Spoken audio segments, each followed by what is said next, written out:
"I can defend him," said the poor 8-year-old girl after the lawyer abandoned the young millionaire in court.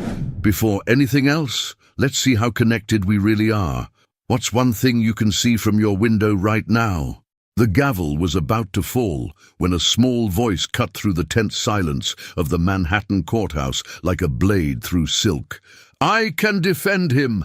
Every head in courtroom 7 turned toward the source of that brave declaration. There, in the back row reserved for spectators, stood 8-year-old Emma Johnson. Her worn sneakers barely touched the floor. Her faded pink dress was 2 sizes too big, and her dark curls were held back with a rubber band that had seen better days. But her brown eyes burned with determination that would have made seasoned attorneys envious. Judge Harrison, a stern man in his 60s who had seen everything in his 30 years on the bench, removed his glasses and stared. "Young lady, this is not a place for games." Emma stepped into the aisle, her chin raised despite the trembling in her small hands. "I'm not playing, Your Honor. I know the law, and I know he's innocent." At the defendant's table, 28-year-old Michael Thompson looked up with exhausted surprise. The heir to Thompson Industries had been fighting fraud charges for 6 months, watching his life crumble as evidence seemed to pile against him. His own attorney, Richard Davis, had just announced his withdrawal from the case, claiming irreconcilable differences with the client's approach. But Emma had seen what others missed. She had watched Richard Davis whisper urgently into his phone during recess, had noticed how his eyes kept darting to the woman in the expensive navy suit sitting 3 rows behind the prosecution table. Victoria Sterling, Michael's fiancée of 2 years, sat perfectly composed, her manicured fingers clutched around a designer purse. "Your Honor," Emma continued, her voice growing stronger with each word, "I've been studying this case from the gallery for 3 weeks. I've read every document filed, heard every testimony. Mr. Thompson is being framed, and I can prove it." The prosecutor, a sharp-faced woman named Linda Morrison, laughed dismissively. "Your Honor, this is ridiculous. We cannot allow a child to disrupt these proceedings." But Judge Harrison held up his hand. Something in the girl's earnest demeanor intrigued him. "What exactly are you claiming?" "Young lady," Emma's heart pounded, but she thought of her father's words before he died.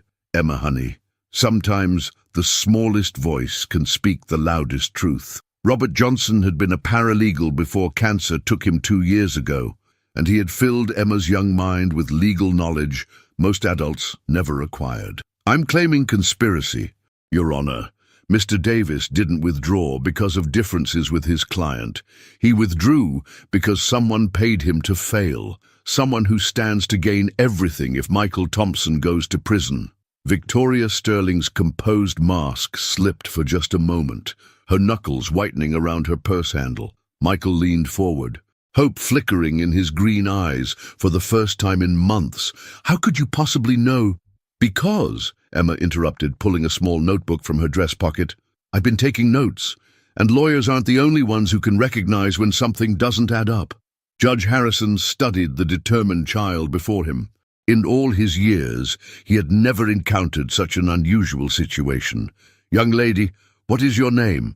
"Emma Johnson, Your Honor. My daddy taught me that justice isn't about who has the most money or the fanciest suit. It's about truth." The courtroom buzzed with whispers. Reporters in the back row leaned forward, sensing a story that would make headlines. This wasn't just another corporate fraud case anymore. This was David versus Goliath, with David being an 8-year-old girl in a thrift store dress. "Your Honor," Richard Davis interjected, his voice strained, "surely we cannot entertain this fantasy. The child has no legal standing, no credentials." "But she has eyes," Emma shot back, "and she knows how to count. Mr. Davis, why did you receive 3 payments of $50,000 each in the past month? Payments that came from an offshore account registered to Sterling Enterprises?" The silence that followed was deafening. Victoria Sterling went pale, and Richard Davis looked like he'd been struck by lightning. Judge Harrison set down his gavel. Counselor Davis, I think you and I need to have a serious conversation. As for you, young lady, I believe this court needs to hear exactly what you've discovered." Emma nodded solemnly, knowing that in the next few minutes she would either save an innocent man or destroy his last chance. But as she looked at Michael Thompson's grateful eyes, she knew her father would be proud. Robert Johnson had always told her that courage wasn't about being fearless. It was about doing what's right when you're terrified. Right now, facing a courtroom full of adults who thought she was foolish, Emma had never been more determined. The real battle was just now beginning. Judge Harrison leaned forward, his weathered hands clasped tightly on the bench. "Young lady, these are very serious accusations. I hope you understand the gravity of what you're claiming." Emma's small fingers tightened around her notebook, but her voice remained steady. "I understand perfectly, Your Honor. My daddy always said that telling the truth is never wrong, even when it's scary." Victoria Sterling shifted uncomfortably in her seat, her perfectly manicured nails now digging into her palms. She caught Richard Davis's eye and made a subtle gesture toward the courtroom door, but the attorney was frozen in place, sweat beading on his forehead. "Proceed, Miss Johnson," Judge Harrison said, his tone gentler now.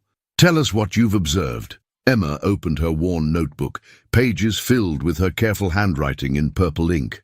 3 weeks ago, I started coming here because Mrs. Patterson from the community center said the courthouse had free air conditioning and I could do my homework in the back. But then I heard Mr. Thompson's name, and I remembered it from the newspapers. She looked directly at Michael, whose green eyes were fixed on her with desperate hope. "The papers said he stole money from his own company, but that didn't make sense to me. Why would someone steal from themselves?" Prosecutor Morrison stood up. "Your Honor, this child's interpretations of complex financial—" "Let her finish," Judge Harrison commanded firmly. Emma continued, her confidence growing. "So I started listening, and I noticed things, like how Mr. Davis never objected when the prosecutor said mean things about Mr. Thompson. Real lawyers object all the time. I learned that from watching TV with my daddy." A few chuckles rippled through the gallery, but Emma's expression remained serious. "Then I saw the bank statements they showed in court. The money that supposedly went to Mr. Thompson's personal account? It went to account number 847592018. But look here." Emma held up a crumpled piece of paper. "This is a receipt I found in the trash outside the courthouse last week. It's from Mr. Davis's lunch, and he wrote this same account number on the back with the initials VS. The courtroom erupted in whispers. Victoria Sterling's face had gone completely white. Richard Davis finally found his voice. "Your Honor, this is preposterous. A child rummaging through garbage." "Mr. Davis," Judge Harrison's voice cut like ice, "I suggest you remain quiet unless you're prepared to explain this account number." Emma wasn't finished. She pulled out another piece of paper, this one neatly folded. "Yesterday, I heard Miss Sterling talking on her phone during recess. She said, and I wrote it down exactly, 'Richard, stick to the plan. Once Michael is convicted, I'll inherit everything through the engagement contract. Then we can disappear to the Cayman Islands like we discussed." The silence in the courtroom was deafening. Michael Thompson stared at his fiancée in shock, his face a mixture of heartbreak and betrayal. "Victoria?" he whispered. "Is this true?" Victoria Sterling stood abruptly, her designer purse clutched against her chest.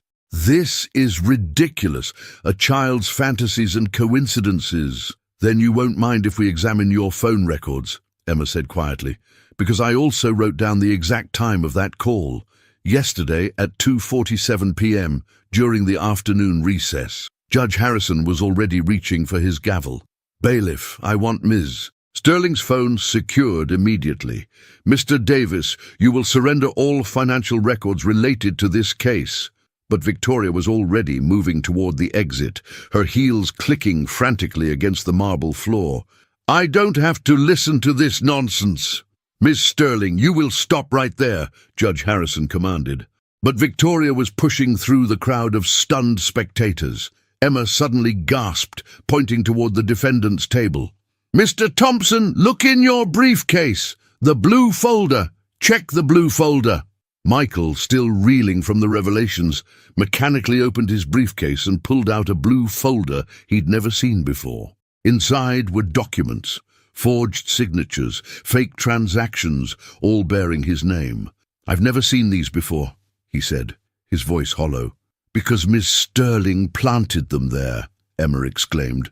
"I saw her slip something into your briefcase when you went to the bathroom 20 minutes ago. She said she was getting you tissues for your allergies, but she put that folder in there instead." Security guards were now moving toward the exits, but Victoria had disappeared into the crowded hallway outside the courtroom. Judge Harrison pounded his gavel repeatedly. "This court is in recess. I want law enforcement to find Victoria Sterling immediately. Mr. Davis, you are hereby held in contempt, and I'm ordering a full investigation into your finances and communications." As the courtroom dissolved into chaos, Michael Thompson turned to Emma with tears in his eyes. Why did you? Emma climbed up onto the chair next to him, her small hand reaching out to pat his arm. "Because justice isn't about who's biggest or richest, Mr. Thompson. It's about what's right, and what they did to you wasn't right." But even as Michael smiled through his tears, Emma's sharp eyes caught something everyone else had missed. Richard Davis was texting furiously on his phone before the bailiff could confiscate it. Her blood ran cold as she realized Victoria Sterling's escape wasn't panic, it was planned, and Emma was now the only person who could prove it. Emma's heart pounded as she watched Richard Davis frantically typing on his phone before the bailiff snatched it away. In that split second, she caught a glimpse of his screen. "Package delivered. Proceed to phase 2. "Judge Harrison," Emma called out, jumping down from her chair. "Mr. Davis just sent a message about phase 2. This isn't over." "Oh, Deem," but the courtroom was in chaos. Security guards were shouting into their radios, court personnel were rushing about, and the crowd of spectators was buzzing with excitement about the dramatic escape. No one heard her small voice except Michael Thompson. "What did you see, Emma?" Michael asked, crouching down to her eye level. "Mr. Davis texted someone about phase 2, Emma whispered urgently. "I think Miss Sterling's escape was just the beginning. They're planning something else." Before Michael could respond, Prosecutor Morrison approached them, her sharp features softened with what might have been respect. "Miss Johnson, I owe you an apology. In 20 years of prosecution, I've never seen anything like this." Emma looked up at the tall woman. "Does this mean you believe Mr. Thompson is innocent now?" "It means we need to find Victoria Sterling and get to the bottom of this conspiracy," Morrison replied. "But first, we need to keep you safe. If what you're saying is true, you might be in danger." Emma's eyes widened. She hadn't thought about that. "But I'm just a kid. Why would they want to hurt me?" "Because, sweetheart," came a new voice from behind them, "you're the only witness to their entire plan." They turned to see Detective Sarah Chen, a petite Asian woman in her 40s, with kind but sharp eyes. She had been observing the proceedings from the back of the courtroom. "I'm Detective Chen, NYPD Financial Crimes Unit," she said, showing her badge. "I've been investigating suspicious activity around Thompson Industries for months, but we could never find solid evidence until today." Emma felt a surge of pride, but it was quickly replaced by worry. "Detective Chen, do you think Ms. Sterling will come back?" "People like Victoria Sterling don't just run, honey. They have backup plans, lots of them." Detective Chen knelt down to Emma's level. "Can you tell me everything you remember about what she said on that phone call?" Emma flipped through her notebook again. "She said to stick to the plan, that she'd inherit everything through something called an engagement contract, and then they could disappear to the Cayman Islands. But there was something else." Emma's brow furrowed as she concentrated. "She mentioned a number. She said the Thompson account transfer of 2.3 million should clear by Friday." "That's tomorrow," Michael gasped. 2.3 million. That's my personal inheritance account. Only I have access to that, and my father His face went ashen. "My father is in the hospital. He had a stroke 3 weeks ago." Detective Chen was already on her radio. We need to freeze all Thompson family accounts immediately and get me a unit to Presbyterian Hospital. I want protection on Michael Thompson's father." Emma tugged on Detective Chen's jacket. "There's more. Yesterday I heard Ms. Sterling talking to someone else, not Mr. Davis. She called them Uncle Frank and said the hospital paperwork was ready." A chill ran through the group. Michael grabbed Emma's shoulders gently. "Emma, what kind of hospital paperwork?" "Something about changing who gets the money if something happens to your dad." Emma's voice was barely a whisper. "She said it would look like a natural progression after the stroke." Detective Chen's face hardened. "We need to get to that hospital, now."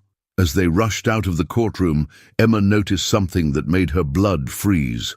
In the hallway, she spotted a man in a hospital uniform reading a newspaper by the water fountain. When he saw their group, he quickly folded the paper and began walking in the same direction they were heading. "Detective Chen," Emma whispered, pointing discreetly. "That man in the hospital clothes. He's following us." Detective Chen glanced over casually, then immediately spoke into her radio in code. "We have a tail.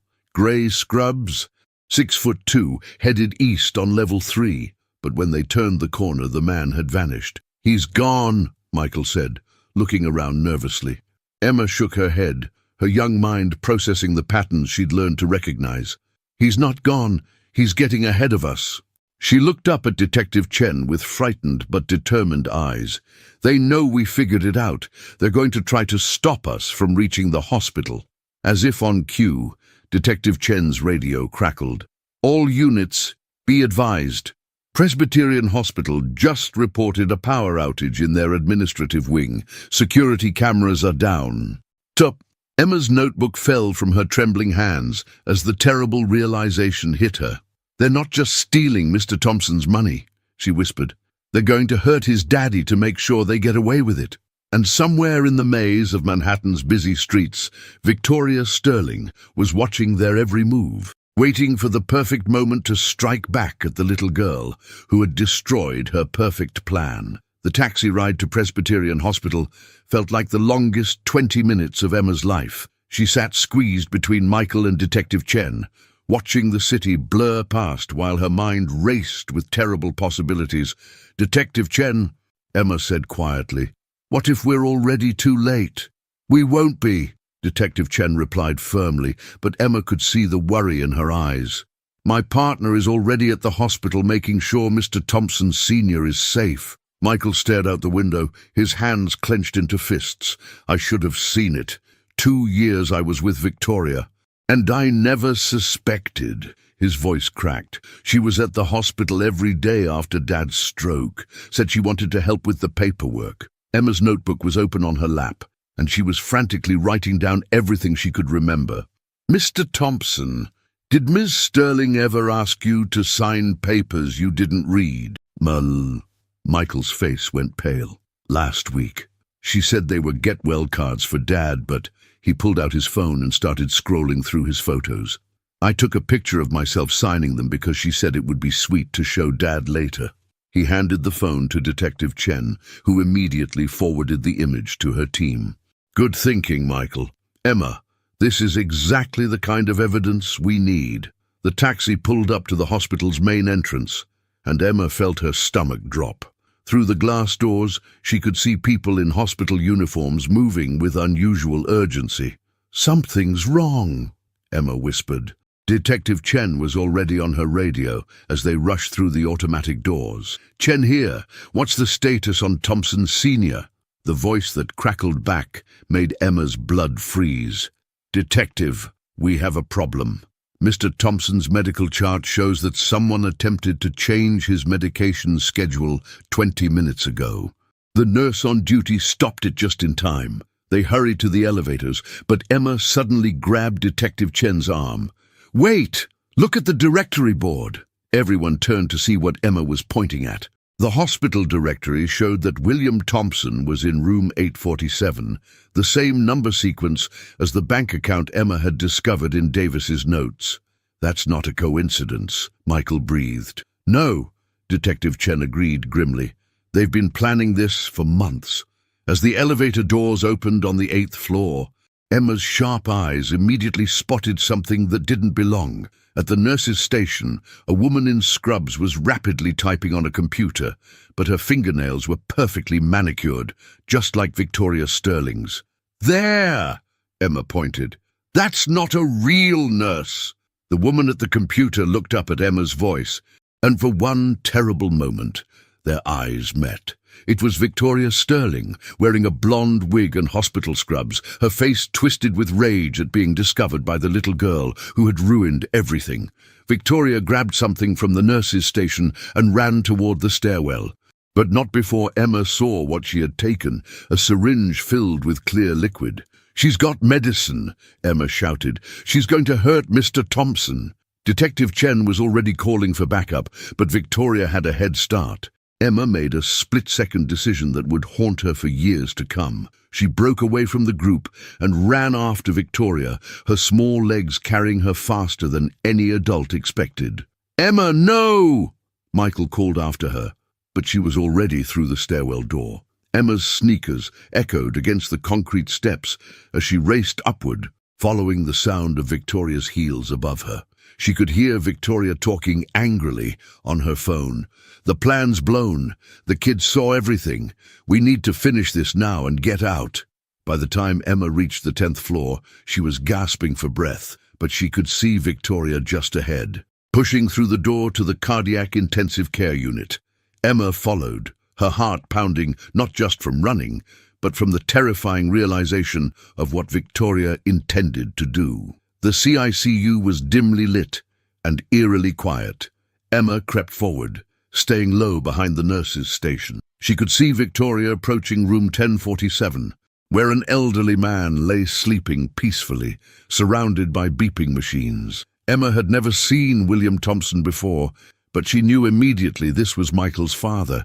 He looked so much like Michael. The same kind green eyes, now closed in medicated sleep. The same gentle features, now aged and softened by illness. Victoria stood over the bed, pulling the cap off the syringe with her teeth. "This is all your fault, old man," she hissed. "If you hadn't had that stupid stroke, I could have waited longer. But no, now I have to clean up this mess because of your interfering son and that annoying little brat." Emma knew she had seconds to act. Her father's voice echoed in her memory. "Sometimes, Emma, being brave means doing something even when you're terrified." She took a deep breath and stepped out from behind the nurse's station. "Stop!" Emma's young voice rang through the quiet unit. "Put that down!" Victoria spun around, her face contorted with fury. "You! This is all because of you." But Emma wasn't backing down. "I know what you're doing, and I won't let you hurt him. He's a good man, and his son loves him." Victoria's laugh was cold and bitter. "Love? Do you know what love gets you, little girl? Nothing.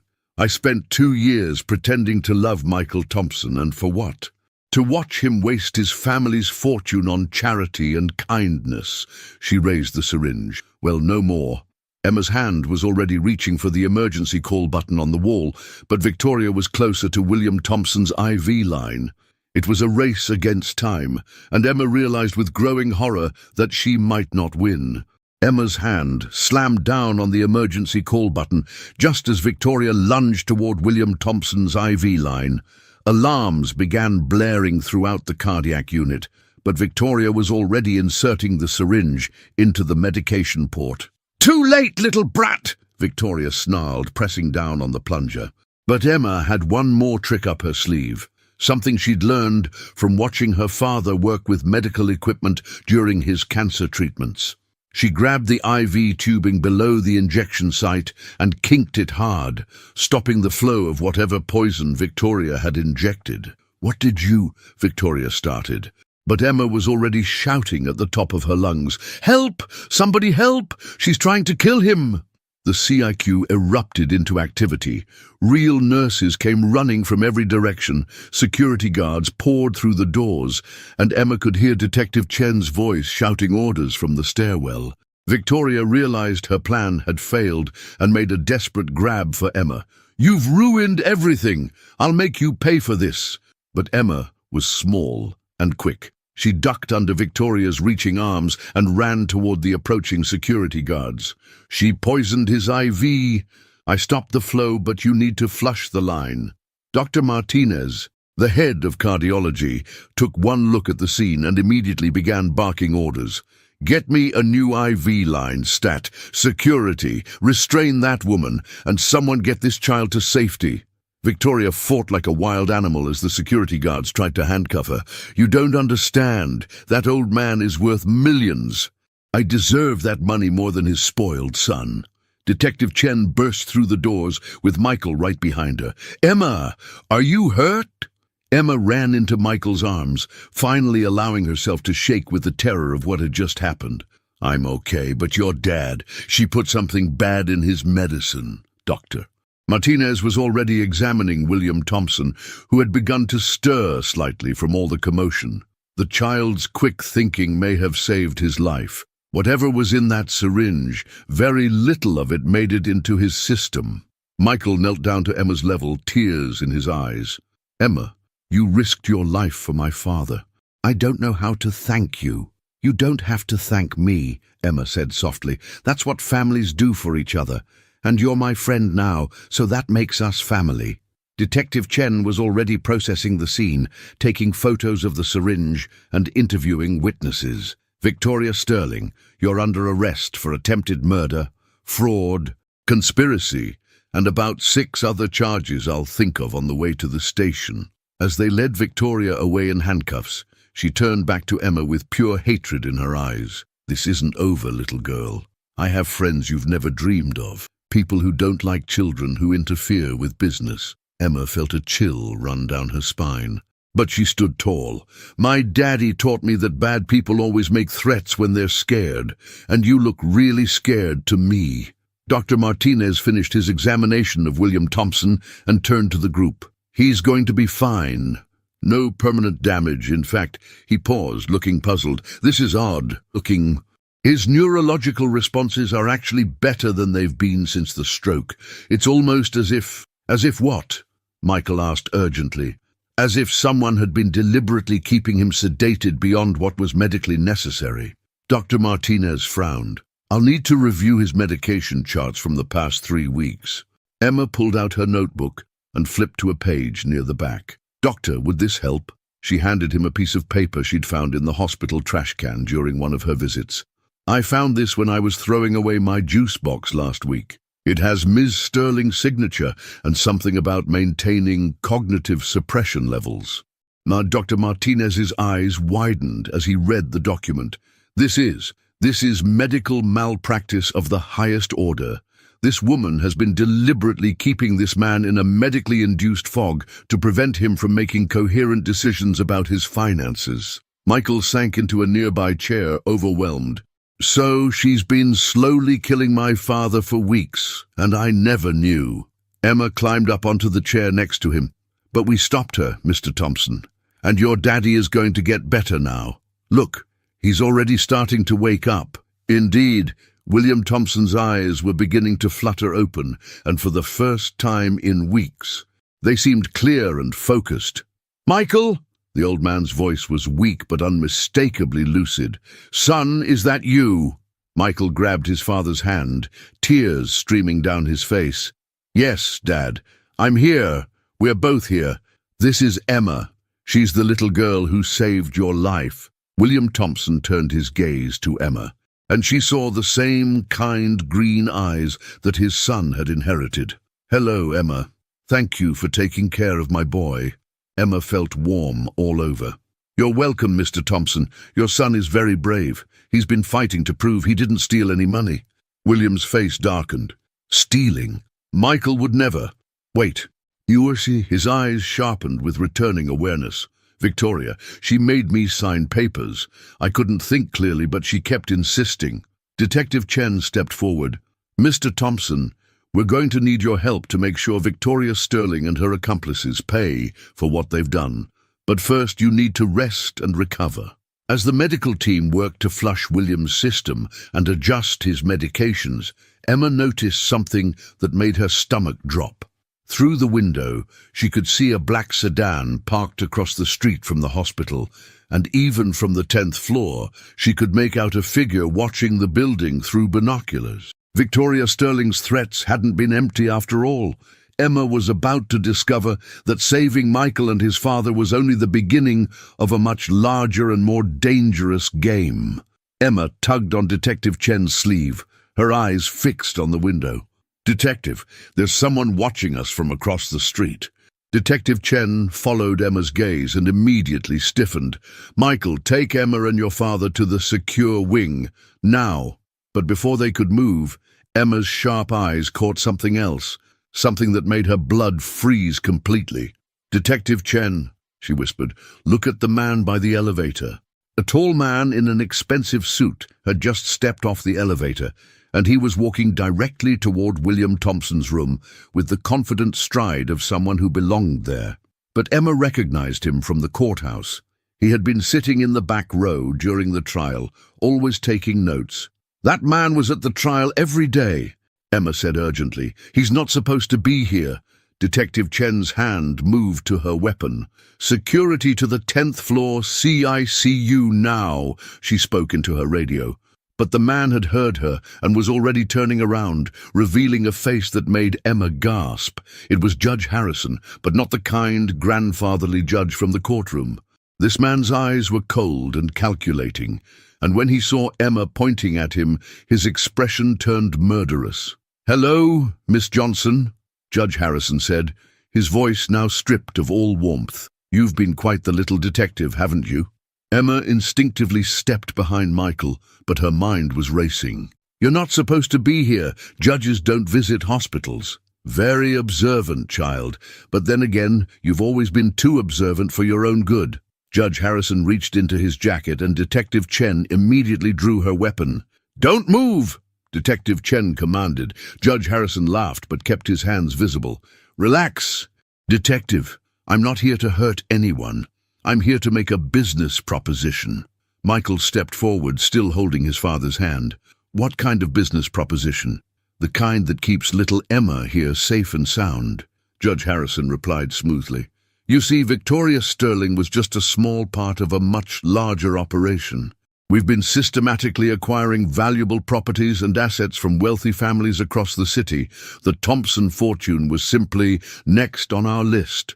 Emma's notebook was clutched against her chest, and suddenly everything clicked into place. "The other cases, all those rich people who got in trouble in your courtroom, you did this to them too." "Such a bright child," Judge Harrison said with mock admiration.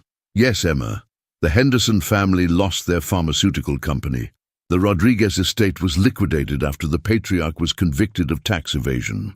The Morrison shipping fortune, all of it, redistributed to more deserving parties." Detective Chen was already calling for backup, but Judge Harrison held up a hand. "Before you do anything rash, Detective, consider this. Emma Johnson is a very special little girl. Did you know her father, Robert Johnson, used to work for Thompson Industries?" Emma's eyes widened. She had never known exactly where her father worked. "Robert discovered some irregularities in Thompson Industries' books, irregularities that would have exposed our entire operation. We offered him a very generous sum to keep quiet, but he refused, said he had a daughter to think about, and he wanted to set a good example." Emma felt like the floor was falling away beneath her. "What are you saying?" "I'm saying, dear child, that your father's cancer wasn't entirely natural, and your mother's convenient disappearance 6 months later, well, let's just say she chose money over motherhood when we made her a better offer." The words hit Emma like physical blows. Michael's arm tightened around her protectively, but she could barely breathe. "You're lying," Emma whispered, but even as she said it, she remembered things that had never made sense. Her mother's sudden coldness toward her father during his illness, the mysterious phone calls, the way her mother had packed only her own belongings when she left Emma at the community center. "Your mother is currently living quite comfortably in Switzerland under a new identity," Judge Harrison continued cruelly. "She sends her regards." "Oh, wait." No, she doesn't. She specifically requested never to hear about you again.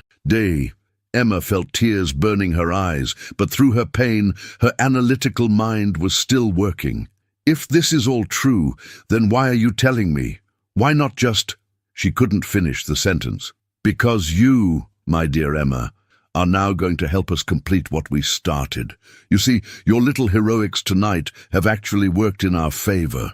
With Victoria arrested, we need someone else to have legal access to the Thompson accounts. Someone young, sympathetic, someone the courts would trust. Detective Chen stepped forward. Over my dead body. That can be arranged, came a new voice from the doorway. Everyone turned to see 3 more men in suits entering the room. Emma recognized one of them. It was Richard Davis, who was supposed to be in jail. Emma's world was spinning out of control, but one thing was becoming crystal clear. The conspiracy was much bigger than anyone had imagined, and she was right in the center of it. Judge Harrison smiled coldly. Now then, little Emma, let's discuss how you're going to help us finish what your father tried so hard to stop. After all, you wouldn't want anything to happen to your new friends, would you? As Emma looked around the room at Michael, his awakening father, and Detective Chen, she realized that saving them from Victoria Sterling had been the easy part. The real nightmare was just beginning. Emma stared at Judge Harrison and his 3 accomplices, her mind racing despite the crushing revelation about her parents. The little girl who had solved a conspiracy was now trapped in an even bigger one. But she wasn't the same frightened child who had first stood up in that courtroom. What exactly do you want me to do? Emma asked, her voice steadier than she felt. Judge Harrison smiled, but it was the cold smile of a predator. Smart girl, always thinking. Your father had the same quality. It's what made him so valuable, and ultimately so dangerous. Detective Chen shifted slightly, her hand still near her weapon. Whatever you're planning, Harrison, it won't work. My backup is already on the way. Richard Davis laughed from the doorway. Your backup? Detective, half the NYPD is on our payroll. How do you think I walked out of that holding cell so easily? Emma felt her heart sink, but then she remembered something her father had always told her. When everything seems hopeless, Emma, look for the smallest detail that others have missed. And there it was. Judge Harrison kept checking his expensive watch, not like someone waiting for backup, but like someone working against a deadline. You're in a hurry, Emma observed quietly. Something's going wrong with your plan. Judge Harrison's smile faltered slightly. Clever as always. Yes, Emma, your little courtroom performance today has accelerated our timeline considerably. We need to complete the Thompson acquisition and disappear before federal investigators arrive tomorrow morning. Michael spoke up from beside his father's bed. Federal investigators? Oh yes, Judge Harrison continued. It seems someone has been feeding information to the FBI about judicial corruption in this district. We have perhaps 8 hours before they raid my chambers and freeze all the accounts we've been using. Emma's mind was working furiously. Someone else knew about the conspiracy, someone with enough power to bring in federal agents. But who? The question now, Judge Harrison said, is whether you'll help us complete this final transaction voluntarily, or whether we'll need to provide you with additional motivation. No, one of the men by the door stepped forward and whispered something in Judge Harrison's ear. The judge's face darkened. It seems we have another complication.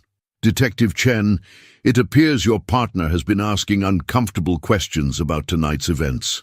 Mr. Davis, and please make a call and ensure Detective Rodriguez meets with an unfortunate accident on his way here.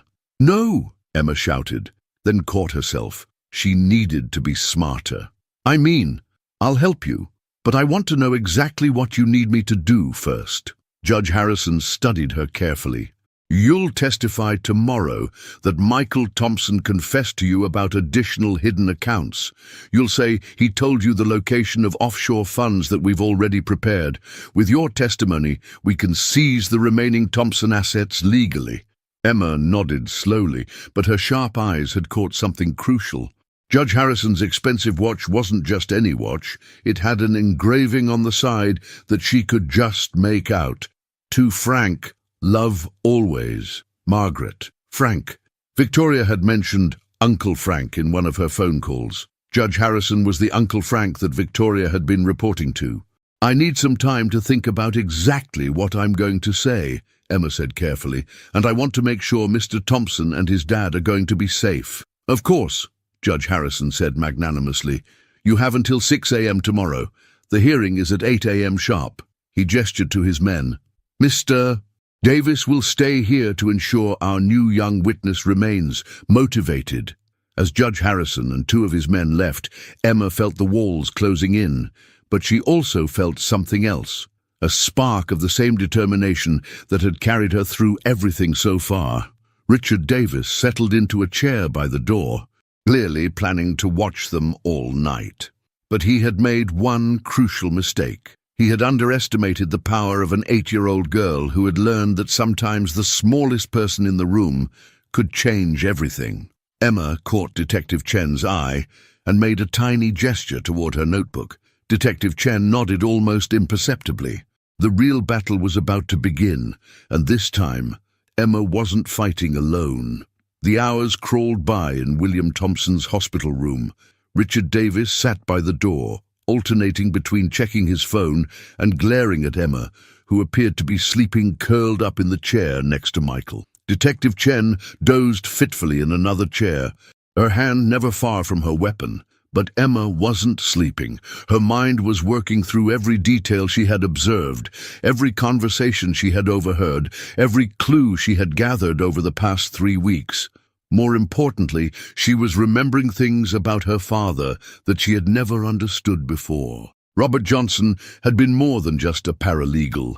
Emma now recalled the late-night phone calls he had made during his illness, speaking in hushed tones about patterns and irregularities. She remembered him teaching her how to recognize forged documents, how to spot lies in people's body language, how to memorize important details. He hadn't just been teaching her life skills, he had been preparing her for this moment. Around 3 a.m., when Richard Davis's vigilance was at its lowest, Emma carefully opened her notebook to a page she had marked earlier.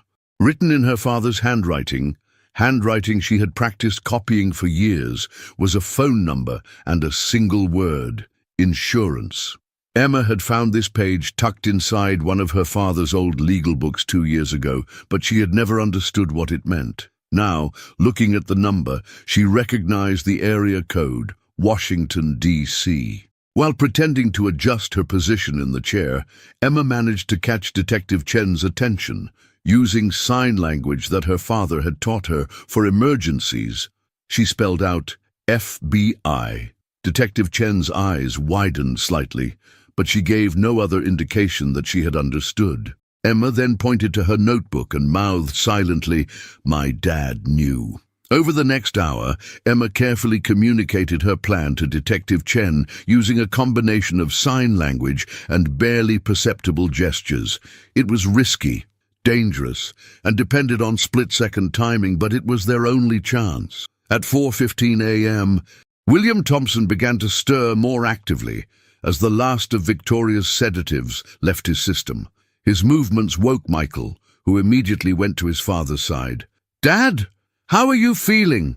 William's eyes opened, and for the first time in weeks, they were completely clear and alert. "Michael," he said, his voice stronger than it had been since the stroke. "Son, I need to tell you something important about the company, about what Victoria made me sign." Richard Davis immediately stood up, his attention focused on the bed. This was exactly what Emma had been waiting for. Moving with the silent grace that only children seem to possess, Emma slipped out of her chair and crept toward the small bathroom attached to the hospital room. Davis was so focused on William Thompson's words that he didn't notice the 8-year-old girl disappearing behind him. Once in the bathroom, Emma pulled out her father's phone, the one the community center had let her keep as a memento. She had charged it secretly for 2 years, hoping against hope that someday her mother might call. With shaking fingers, she dialed the number from her father's note. Federal Bureau of Investigation, emergency line, came a crisp voice. My name is Emma Johnson, she whispered. My father was Robert Johnson.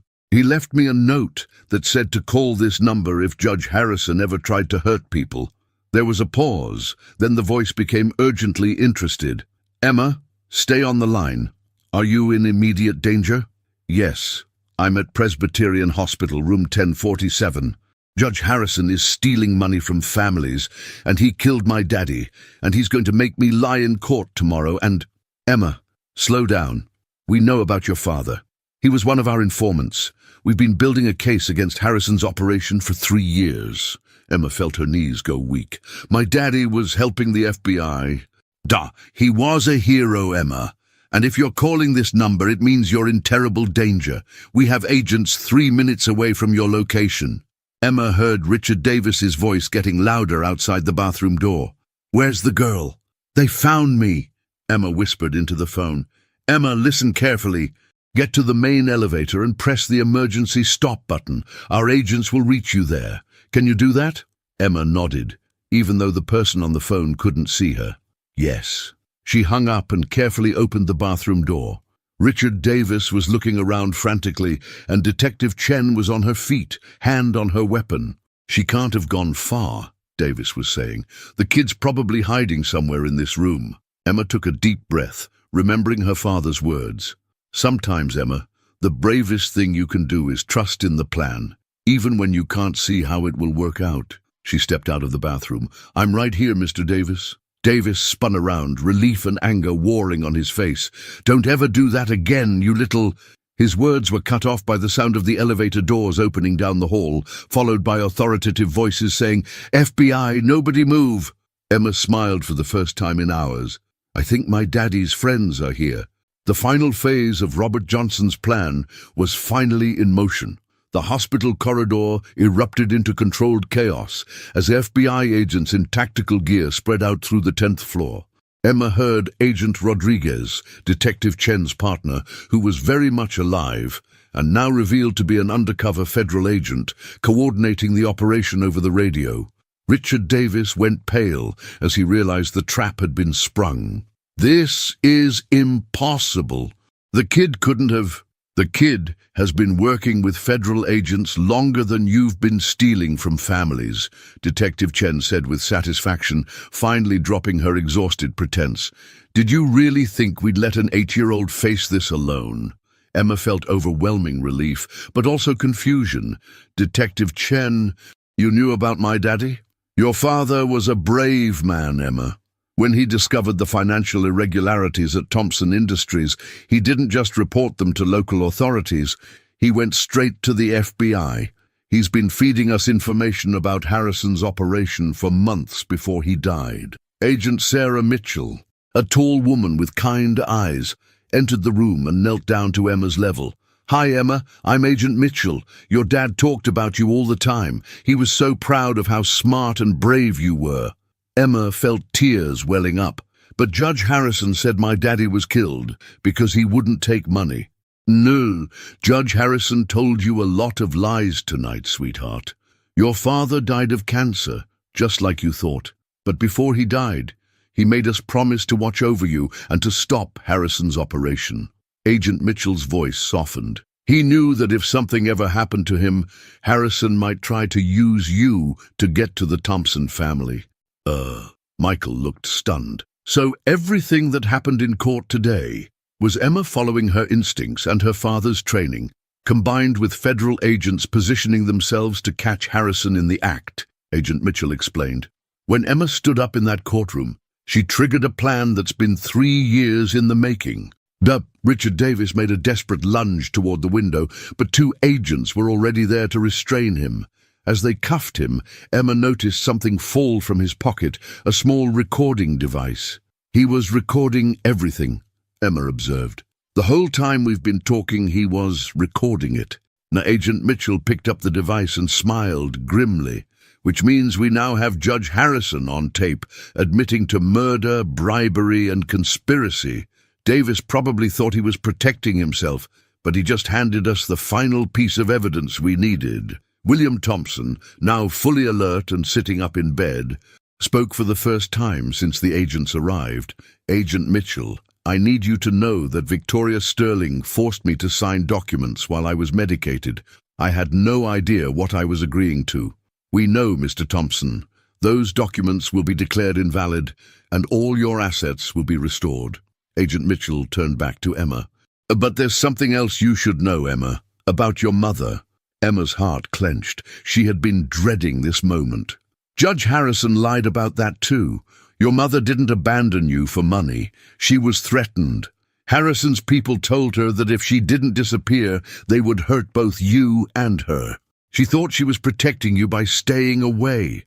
Emma felt like the world was spinning. "She didn't want to leave me. She calls our office every week to check on you.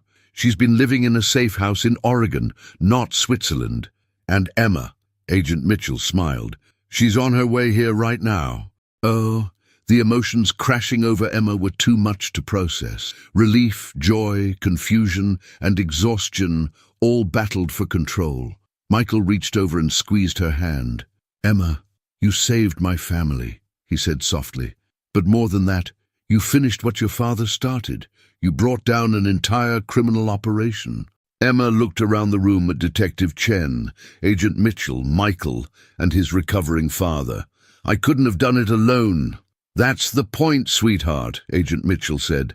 "Your father taught you that justice isn't about being the strongest or the smartest person in the room.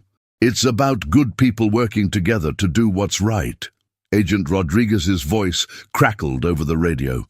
"Harrison's in custody. We got him trying to flee through the hospital parking garage. The entire operation is shut down." Emma felt a weight lifting from her shoulders that she hadn't even realized she'd been carrying. But as the adrenaline began to fade, she realized there was still one more thing she needed to know. "Agent Mitchell, what happens now?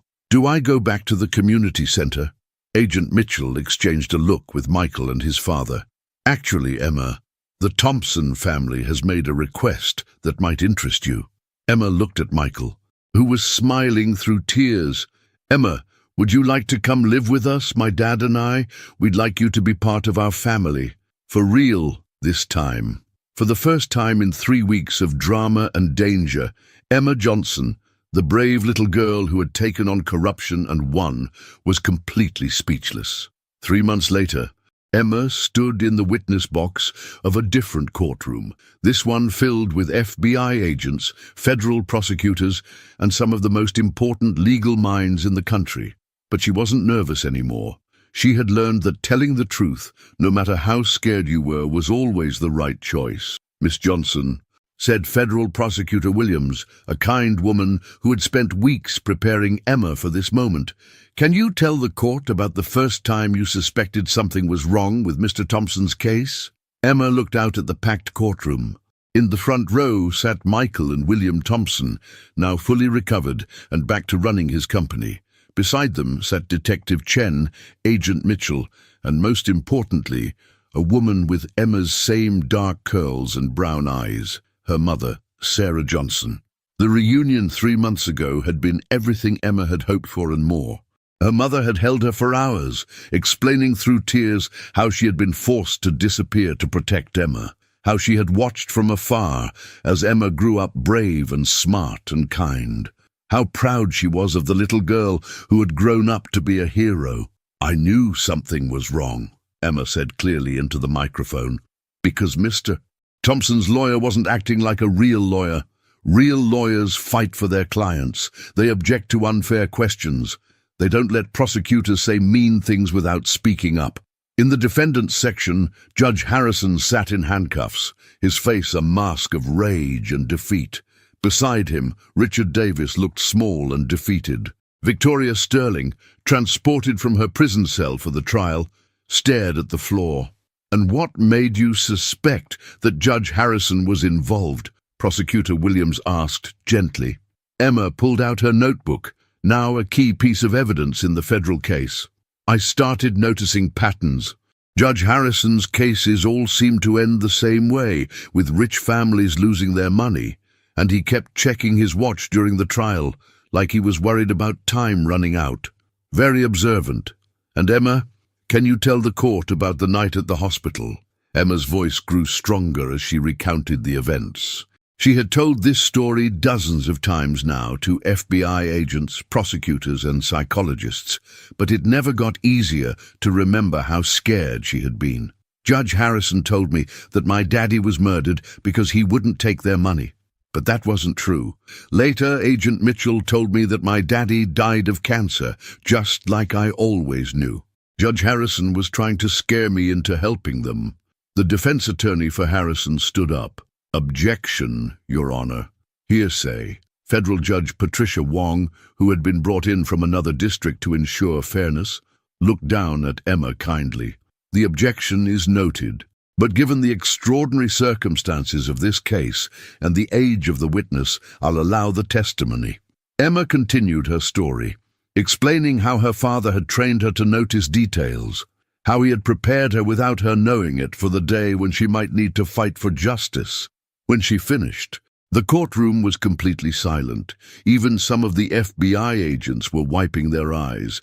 "Thank you, Emma," Prosecutor Williams said softly. "Your Honor, the government rests." During the recess, Emma sat with her new family in the courthouse cafeteria. Michael had officially adopted her 2 weeks ago, making her Emma Thompson Johnson. She kept both names because, as she told the adoption judge, "I want to honor my real dad and my new dad." "How do you feel?" Sarah Johnson asked her daughter. "I know this has been hard." Emma considered the question seriously. "I feel sad about Daddy, but happy that he was helping catch bad people. I feel angry that Judge Harrison lied about you, but happy that we're together now. Mostly I feel—" She paused, searching for the right word. "I feel like Daddy would be proud." William Thompson, now using just a cane instead of a wheelchair, smiled at his adopted granddaughter. "Your father would be very proud, Emma. You finished something very important that he started. And the best part," Michael added, "is that because of your testimony, the FBI has identified 12 other families who were victimized by Harrison's operation. Their money is being returned to them." Emma nodded thoughtfully. "Good. That's how justice works. Not just punishing bad people, but helping good people too." Agent Mitchell approached their table with a serious expression. "Emma, I need to tell you something. Judge Harrison's attorney wants to make a deal. He's offering to reveal the locations of all the hidden money in exchange for a reduced sentence." Emma considered this carefully. "Will the families get their money back?" "All of it." "Then I think that's good," Emma said. "Justice isn't about revenge, it's about making things right." As they walked back into the courtroom for the afternoon session, Emma felt her father's presence more strongly than she had since his death. She was no longer the scared little girl who had hidden in courthouse galleries. She was Emma Thompson Johnson, daughter of a hero, sister to a kind man, granddaughter to a wise elder, and champion of justice in her own right. The real battle had been won months ago in a hospital room. This trial was just the victory celebration. 6 months after the trial, Emma stood in the newly renovated children's wing of Presbyterian Hospital, watching as dozens of kids played in the bright, cheerful space that bore a small plaque. The Robert Johnson Memorial Playroom, where courage begins with caring.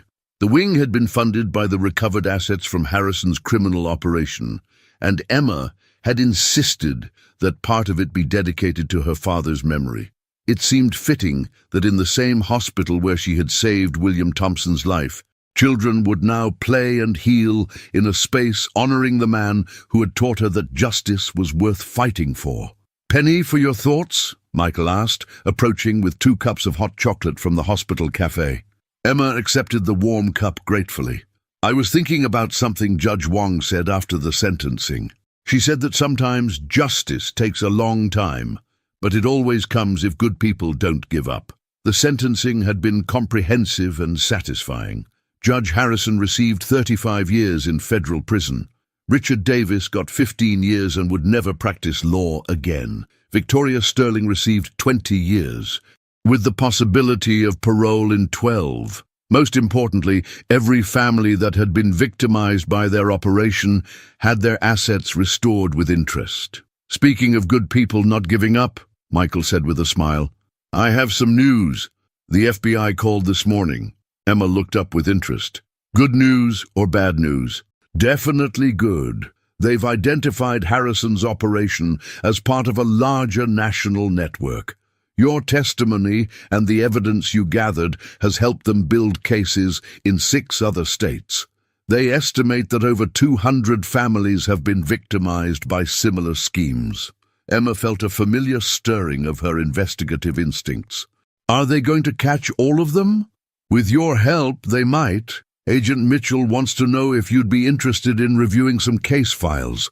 Apparently, you have a unique talent for spotting patterns that adults miss. Emma considered this seriously. At 9 years old, she had celebrated her birthday last month with both her birth mother and her adoptive family. She was more experienced with criminal investigation than most police officers. But she was also finally getting to be a regular kid, going to school, making friends, playing soccer. Can I think about it? She asked.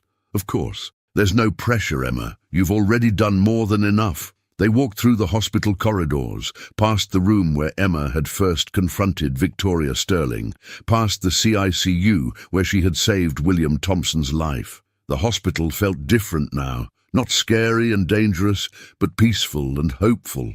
In the main lobby, they met Sarah Johnson, who had moved back to New York and was working as a victim's advocate for white-collar crime survivors. The reunion with her mother hadn't been perfect. There were still moments of awkwardness, years of separation to bridge, but they were building something new and strong together. How was school today? Sarah asked, hugging her daughter. Good. I got an A on my report about the judicial system, Emma replied proudly. Mrs. Henderson said it was very, what was the word? Insightful.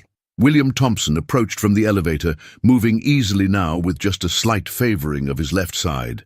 The stroke had left minimal permanent damage, and he credited Emma's quick thinking with saving not just his life, but his mind.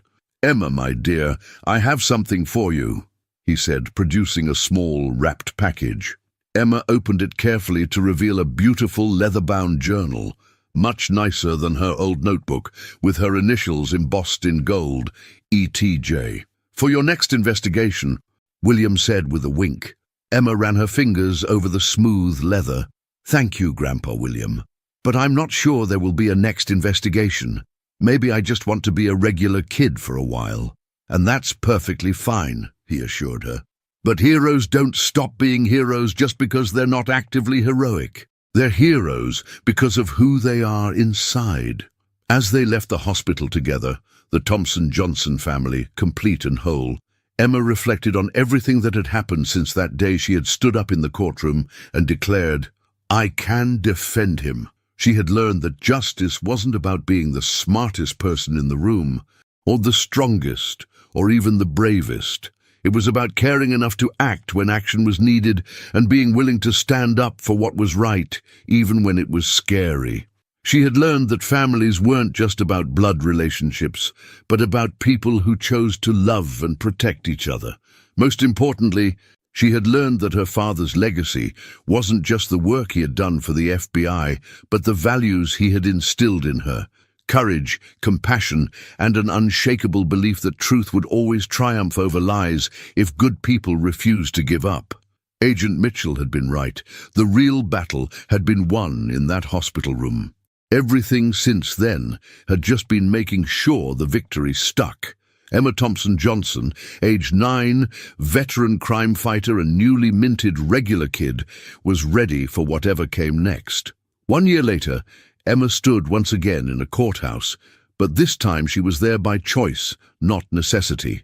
The Manhattan Family Court was a very different place from the criminal courthouse where her adventure had begun. Smaller, warmer, focused on healing rather than punishment. Today was the day that her adoption by Michael would be finalized in a special ceremony, making official what had been true in their hearts for months. Emma had asked for the ceremony to be held exactly 1 year after Judge Harrison's sentencing, turning what had been a day of justice into a day of celebration. "Are you nervous?" asked Detective Chen, now Captain Chen, after her commendation for the Harrison case, as they waited in the hallway. Emma considered the question. A little. But it's a good nervous, like when you're about to get something you've always wanted. The courtroom was packed with friends and family. Sarah Johnson sat in the front row, beaming with pride. William Thompson was there with his new girlfriend, Dr. Martinez from the hospital. Their relationship a beautiful outcome of the chaos that had brought them together. Agent Mitchell and Agent Rodriguez sat together, still amazed at how a case they had worked for 3 years had been cracked by an 8-year-old girl with a notebook. Even some unexpected guests had come. Prosecutor Morrison from the original trial was there, having become a friend to the family. Mrs. Patterson from the community center had tears in her eyes as she watched the girl she had tried to protect find the family she deserved. Judge Patricia Wong, who had presided over the Harrison trial, had agreed to conduct the adoption ceremony. She smiled warmly as the Thompson-Johnson family approached the bench. "Emma," Judge Wong said gently, "do you understand what adoption means? It means that Michael becomes my legal dad, and I become his legal daughter, and we promise to take care of each other forever," Emma replied confidently. "And Michael, do you promise to love and care for Emma as your own daughter?" Michael looked down at Emma with tears in his eyes. "I promise, Your Honor. She already is my daughter in every way that matters. Then by the power vested in me by the state of New York, I declare this adoption final. Emma Thompson-Johnson, you are now officially and legally the daughter of Michael Thompson." The courtroom erupted in applause, but Emma barely heard it. She was too busy hugging her new dad and feeling the warmth of being exactly where she belonged. After the ceremony, there was a reception in the courthouse lobby.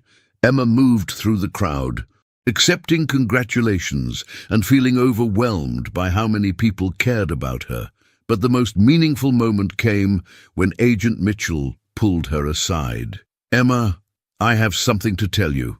The FBI has officially closed the Harrison case, and I wanted you to know the final numbers." Emma listened intently as Agent Mitchell explained that the investigation had ultimately led to the arrest of 47 people in 12 states, the recovery of over $60 million in stolen assets, and the restoration of property and savings to more than 300 families.